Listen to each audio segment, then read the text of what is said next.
এই সমস্ত বিভিন্ন যে আন্দোলনগুলো হয়েছে এটা মূলত তারই অংশ হয়েছে। ভাইয়া বর্তমানে অনেক অভিভাবক কিন্তু আছে আমাদের, যেহেতু আমরা সাক্ষাৎকার নিচ্ছি, অনেক অভিভাবক আছে যে এই আন্দোলনের পরে শিক্ষাখাত কিন্তু ধ্বংসের দ্বার প্রান্তে হাঁটি হাঁটি পা পা করে এগিয়ে যাচ্ছে। আপনি কি মনে করেন এটা, না আসলে কি সত্যি, না কতটুকু?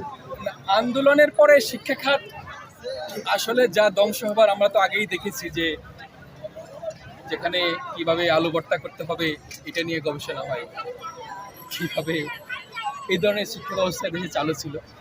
আমার কাছে মনে হয়েছে যারা এটা মনে করতেছে যে শিক্ষা খাত ভালো অবস্থায় নাই, আমার কাছে মনে হয়েছে এটা ভুল। আগের যে কারিকুলাম সেখানে ফেরত যাওয়া হচ্ছে, বা এই জুলাই গণ অভ্যুত্থানের বিষয়গুলো যেখানে কারিকুলামে যুক্ত হচ্ছে, আমার কাছে মনে হয় যে না, এই শিক্ষা ব্যবস্থা আগামী দিনে অতীতের চাইতে যে কোনো সময়ের চাইতে ভালোভাবে এগিয়ে যাবে। ধন্যবাদ।